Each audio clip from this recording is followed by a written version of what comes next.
Ya, saudara ahli, tadi dijelaskan soal 340 unsur-unsurnya, kesengajaan yang meliputi semua unsur. Pertanyaan saya terkait dengan pembuktian dalam perkara tersebut. Apakah cukup dua alat bukti membuktikan semua unsur sekaligus, atau masing-masing unsur perlu dibuktikan oleh bukti dua atau lebih? Bagaimana menurut saudara ahli untuk konteks pembuktian ini? Silakan. Izin yang mulia, cara memahaminya adalah pahami rumusan deliknya. Apakah dia termasuk delik formil atau delik material? Kalau delik material berarti harus dibuktikan satu, telah timbul akibat berupa matinya korban, kan gitu toh? Buktinya apa? Berarti harus ada orang yang tidak bernyawa.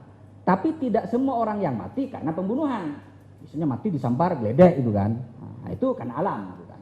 Yang kedua, dicari perbuatannya apa? Oh, perbuatannya adalah karena ini ditusuk gitu loh. Siapa alat buktinya? Saksinya ada enggak? Ya kan? Kalau kemudian terencana, ya tadi, apakah ketika memutuskan kehendak suatu yang tenang enggak? Apakah ada saksi yang melihat? Bagaimana ekspresi pelaku saat memutuskan?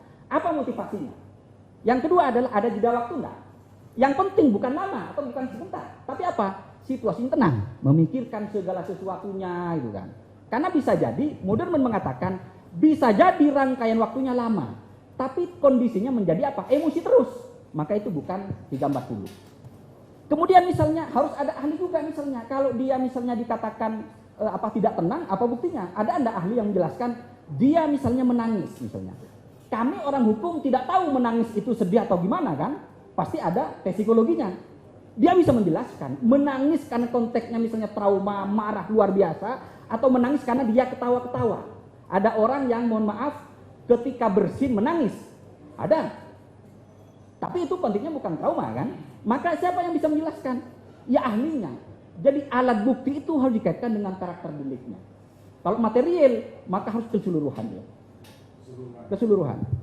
Apakah dengan demikian artinya untuk masing-masing unsur itu harus punya pembuktian masing-masing, atau cukup satu bukti membuktikan seluruh unsur sekaligus? Harusnya dia dikaitkan dengan karakter. Kalau dia material berarti harus dikait akibatnya apa, perbuatan sebab apa, kemudian kesalahannya siapa.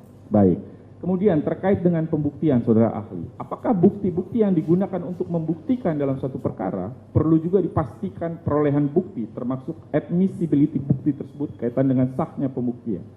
Izin yang mulia, saya yakin yang mulia lebih paham dari saya anak kemarin sore yang mulia.